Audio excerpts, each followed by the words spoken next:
നിങ്ങളെല്ലാം ഇവിടെ ഇരിക്കുന്നതുകൊണ്ടാണ്. നമ്മൾ പോയി കഴിഞ്ഞാൽ നമ്മളെ മനസ്സിൽ പിന്നെ ഫുള്ള് നമ്മുടെ ഈ സമ്മേളനം മാത്രമായിരിക്കും.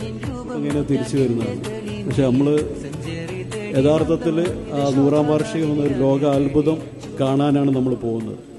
ഇന്നലെ ഉസ്താദിൻ്റെ മരണവുമായി ബന്ധപ്പെട്ട് അവിടെ പോയപ്പോൾ കുണിയയിൽ ഇബ്രാഹിം ഹാജിയുടെ ആ ഒരു സ്ഥാപനം, ആ സ്ഥലവും ഒക്കെ അവിടെയൊക്കെ വിസിറ്റ് ചെയ്തു.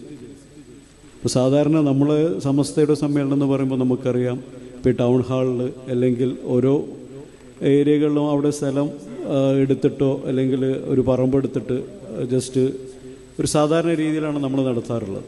നമ്മുടെ കേരളത്തിൽ എല്ലാവരും അങ്ങനെ തന്നെയാണ് നടത്താറുള്ളത്. അപ്പോൾ അങ്ങനെയുള്ള ഒരു പ്രവർത്തനങ്ങൾ മാത്രമാണ്. ഒരു സമ്മേളനം എന്ന് പറഞ്ഞാൽ കുറേ ആളുകൾ വരുന്നു, അതിൻ്റെ കാര്യങ്ങൾ കഴിഞ്ഞ് രാത്രി തിരിച്ചു പോകുന്നു, കുറച്ച് പ്രഭാഷണങ്ങൾ കേൾക്കും. അതാണല്ലോ നമ്മുടെ ഒരു സമ്മേളനം. അപ്പോൾ ഞാൻ കുണിയയിൽ പോയപ്പോൾ, കാസർഗോഡ് ആ സ്ഥലത്ത് പോയപ്പോൾ മാസങ്ങളായിട്ട് ആ ഒരു സ്ഥലം, അതിൻ്റെ കോളേജ് ആവട്ടെ, അതിൻ്റെ മറ്റ് എൻവയറമെൻറ്റ് കാര്യങ്ങളാവട്ടെ ഒക്കെ വളരെ മനോഹരമായിട്ട് വളരെ അഡ്വാൻസ്ഡ് ആയിട്ടുള്ള രീതിയിൽ ചിന്തിച്ചുകൊണ്ട് അതിന് രൂപകൽപ്പന നൽകിക്കൊണ്ട് എത്ര ആളുകൾ വരുമെന്ന് നമുക്കൊന്നും അറിയില്ല. നമ്മളൊക്കെ ഇതിൻ്റെ പ്രവർത്തകരും കാര്യങ്ങളാണെങ്കിൽ കൂടിയിട്ട് ഈ സമ്മേളനത്തിൽ നമ്മൾ പ്രതീക്ഷിക്കുക ഒരു 3 ലക്ഷം 4 ലക്ഷം ആളാണ്. നമുക്ക് കൃത്യമായിട്ടൊരു കണക്ക് നമുക്കില്ല. പക്ഷേ അവിടെ കൃത്യമായിട്ട് ഹൈവേയിൽ തന്നെ ഒരു 5 ഏക്കർ സ്ഥലത്തും ഭക്ഷണത്തിനുള്ള സൗകര്യം, ഭക്ഷണം പാകം ചെയ്യാനുള്ള ഒരു 5 ഏക്കർ സ്ഥലത്താണ് പാചകം ചെയ്യുന്നത്. അതുപോലെ തന്നെ നമ്മുടെ ക്യാമ്പ് വെച്ചിട്ടുള്ളത് ഒരു 10 ഏക്കറായിരിക്കും. അവിടെയാണ് ക്യാമ്പ് വെച്ചിട്ടുള്ളത്. അപ്പോൾ ക്യാമ്പിൽ ഷുഹൈബ് തങ്ങളുടെ കൂടെ പോയി അവിടുത്തെ പന്തലിൻ്റെ ആലപ്പുഴയുള്ള ആളാണ്. അയാൾ വന്ന് അയാളുടെ ഫോണിൽ കാണിച്ചു തന്നു, നമ്മുടെ അതിൻ്റെ ഒരു രൂപരേഖ, ഒരു 3D വീഡിയോ കാണിച്ചു തന്നു. അപ്പോൾ അയാൾ പറയാണ്, ലോകത്തിൽ തന്നെ 5000 ആളുകൾ കൂടുന്ന ക്യാമ്പാണ് ഇതുവരെ വേൾഡ് റെക്കോർഡായിട്ട് നടന്നിട്ടുള്ളത്. ഒരു 35,000 ആളുകൾ കൂടുന്ന ഒരു ക്യാമ്പ് എന്ന് പറയുമ്പോൾ ലോകാത്ഭുതമാണ്. അങ്ങനെ ഒരു ക്യാമ്പ് ഇതുവരെ നടന്നിട്ടില്ല.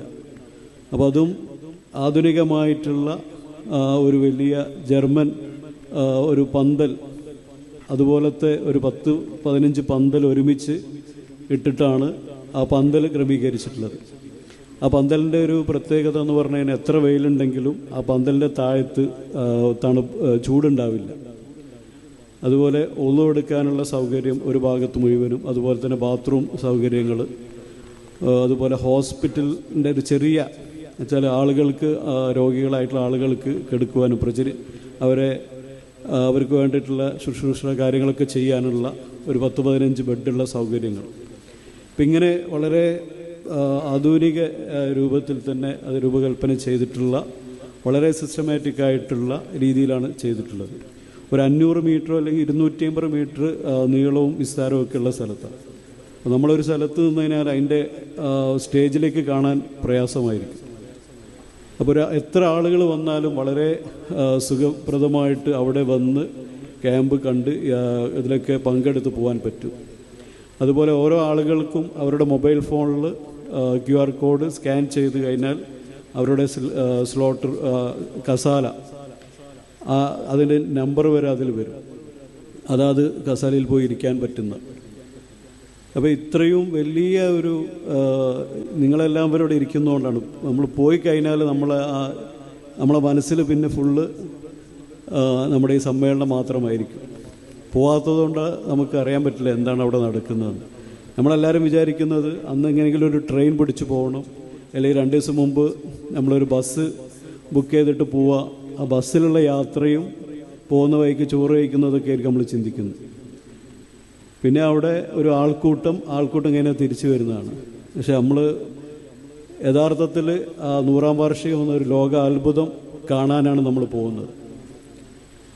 അത് പറഞ്ഞറിയിക്കാൻ പറ്റില്ല. കാരണം ആ വാർഷികം കഴിഞ്ഞാൽ മാത്രമാണ് അതെന്താണെന്നുള്ളത് നമുക്ക് നേരിട്ട് അറിയാൻ സാധിക്കുകയുള്ളൂ. അപ്പോൾ നമ്മൾ അങ്ങനെയുള്ളൊരു വലിയ ഒരു സംവിധാനത്തിൻ്റെ ഇതിൻ്റെ ഭാഗമായി മാറിയിരിക്കുകയാണ്.